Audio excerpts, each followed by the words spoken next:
안녕하세요, 준학입니다. 오늘도 장비 얘기 한번 해보겠습니다.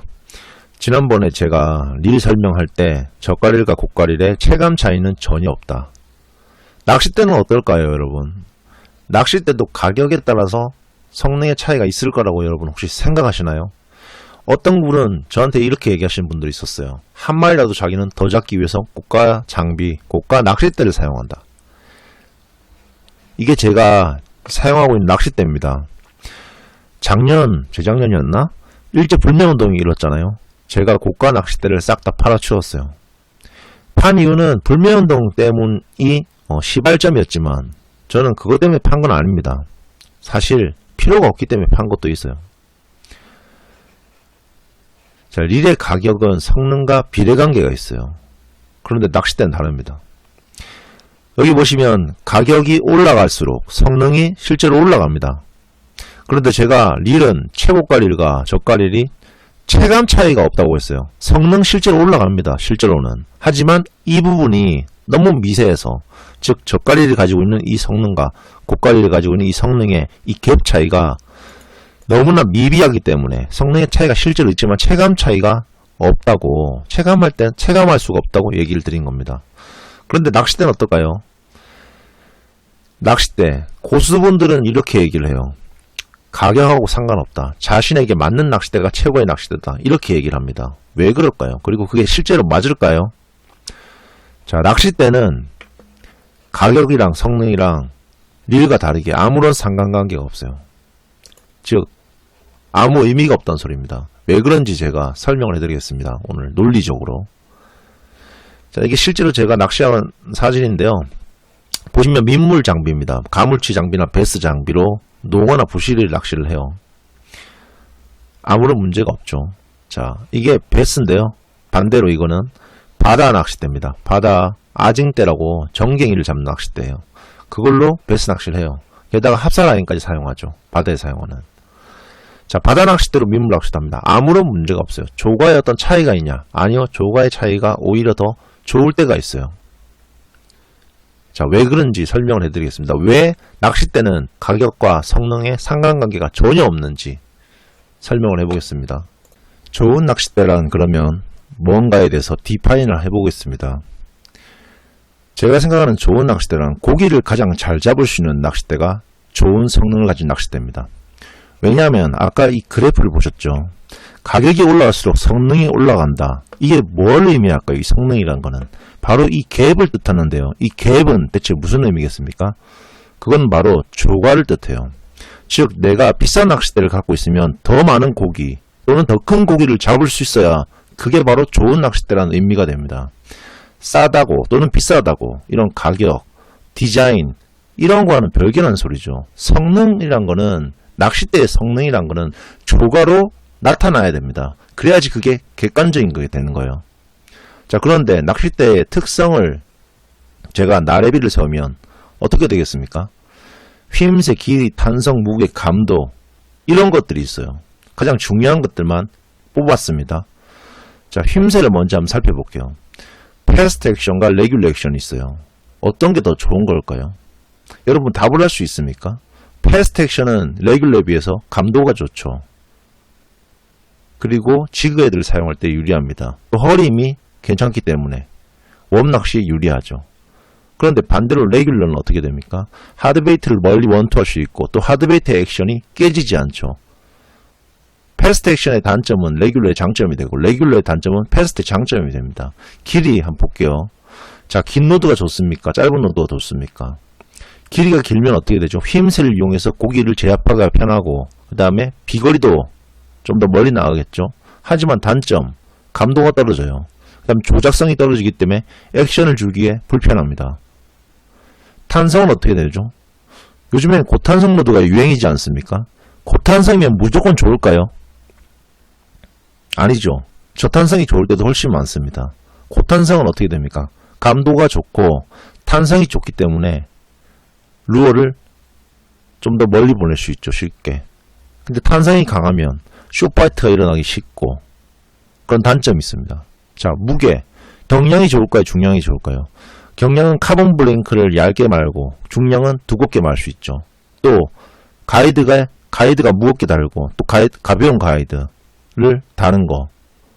각각 장단이 있어요. 감도는 어떻게 되죠? 입질 감도와 바닥 감도로 나눌 수 있겠죠. 무조건 입질 감도가 좋은 게 좋다, 바닥 감도가 좋은 게 좋다, 나눌 수가 있습니까? 이 두 가지는 블랭크 특성에 따라서 극명하게 나뉩니다. 제가 말씀드리고 싶은 거는 낚싯대는 각각 장단이 있어요. 특성에 따라서. 자, 이 물리적 특성이 절대적으로 뭐가 좋다라고 여러분 얘기할 수 있습니까? 아무도 그 얘기를 할 수가 없어요.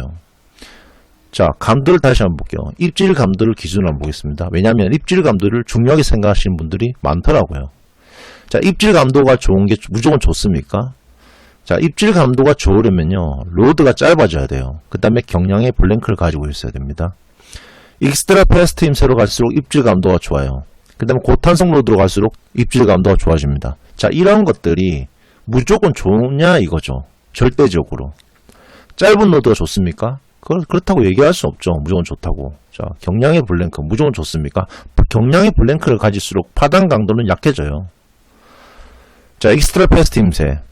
자, 초보자들은 익스트라 패스트 힘새를 아마 적응하기도 힘들 겁니다. 처음 써봤을 때는. 고탄성, 저탄성이 좋을 때도 훨씬 많다고 그랬죠, 제가. 자, 동일 스펙으로서 이제 비교를 하자면 비싼 장비가 무조건 좋습니까? 지금 이 볼락 시즌이죠. 762 울트라라이트 투블라팁을 가진 두 개의 볼락 로드 100만원짜리가 있고 5만원짜리가 있습니다. 비교를 해보겠습니다. 자, 이 두 개가 스펙이 완전히 동일하다 해도 물리적 특성이 완전히 동일할 수 있습니까? 아니죠. 자, 그렇기 때문에 물리적 특성에 따른 장단점이 항상 존재를 해요. 여러분이 간과하시는 게 바로 그겁니다. 낚싯대의 성능과 가격과 상관관계가 전혀 없는 이유는 그게 좋고 나쁘고를 함부로 얘기할 수가 없습니다. 왜? 물리적 특성 자체가 다르기 때문에. 즉 이거는 좋고 나쁘고의 문제가 아니라 다름에서 오는 상황에 따른 장단점이 항상 존재를 해요. 자, 지금 이 볼락 시즌이기 때문에 제가 이걸 가지고 예를 한번 들어볼게요. 762 울트라라이트 투블라팁을 가진 100만원짜리 로드는 고탄성일 가능성이 높습니다. 이 저가형보다.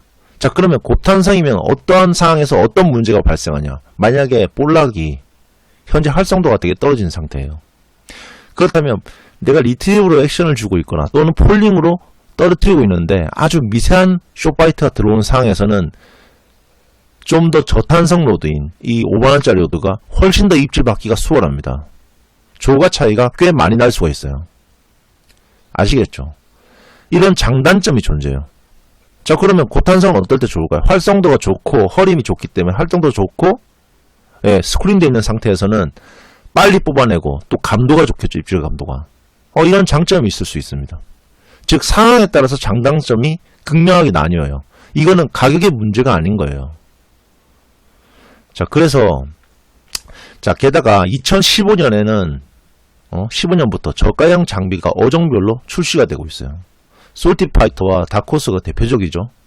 매우 다양한 스펙이 실제로 출시가 됩니다.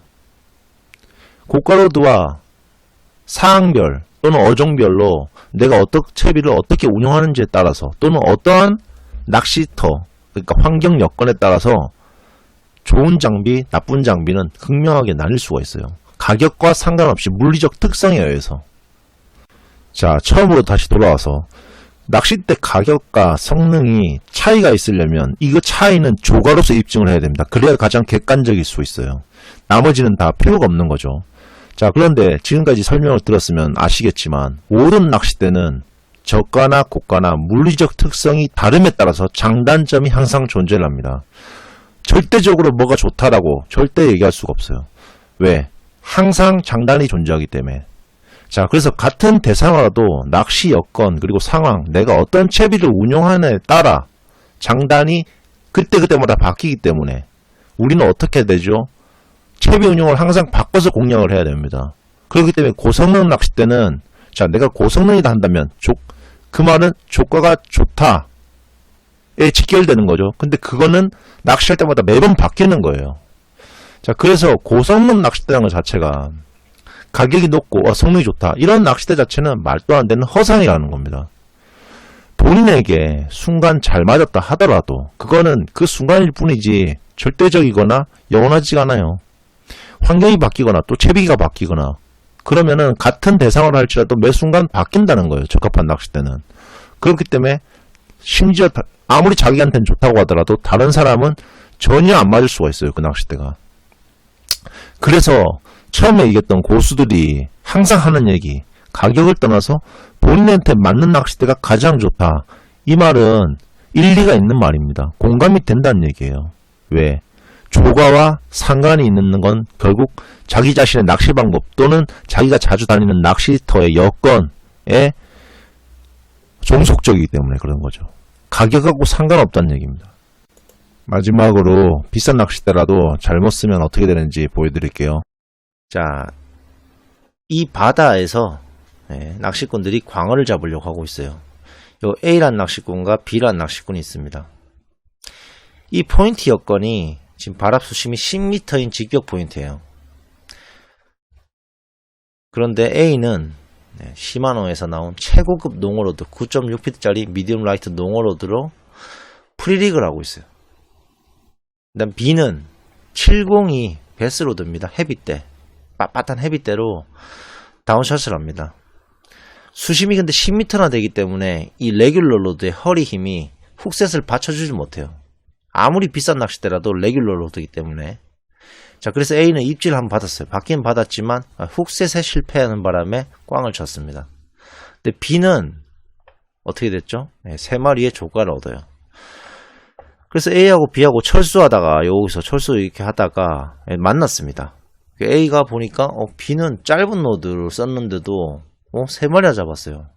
그래서 A 입장에서 봤을 때는 이게 뭐야, 자기는 100만원짜리 쓰는데 5만원짜리 쓰는 사람보다 더 못하네 싶어가지고 짧고 빳빳한 로드 좋네 뭐 또 탐이 나는 거죠. 그래서 그 로드를 구입을 했어요. 그래서 또 낚시를 갑니다. 똑같이 광어를 대상으로 낚시를 가요. A하고 B가 자리도 이번에는 그냥 같이 거의 옆에 서서 낚시를 합니다. 그런데 포인트가 여건이 어떻냐, 전방 20m까지 수심이 한 2m밖에 안 나오는 얕은 여밭이에요. 자, 그런데 A는 지난번에 B가 썼던 그 702 이번에 또 비싼 걸 샀죠. 가격대는 또 비싼 걸 사요. A는 항상 100만원짜리 익스트라 패스트 로드를 샀습니다. 그래서 다운샷을 진행을 해요. 지난번에 B가 했던 것과 똑같이. 근데 B는 이번에는 9피트짜리 라이트 농어로드를 들고 와요. 5만원짜리 밖에 안 하는 저렴한. 그리고 미노를 운영을 해요. 0.3m가 자맹되는 플로팅 미노를 운영을 합니다. A는 밑걸림의 연속이에요. 계속. 그러다가 겨우 한 마리를 잡았어요. 근데 B는 밑걸림 없이 플로팅 미노를 썼기 때문에 밑걸림 없이 4마리의 조과를 얻습니다. 이번에도 B가 훨씬 더 조과가 좋죠. A는 B에 비해서 훨씬 고가의 로드를 사용했음에도 불구하고 두 번 다 B에 비해서 형편없는 조과를 거두죠. B는 겨우 5만원짜리 밖에 안 쓰는데 A는 100만원짜리 쓰고, B가 훨씬 조과가 좋습니다. 자, 그러면 B가 썼던 로드들이 다 좋은 로드일까요? 그건 아니죠.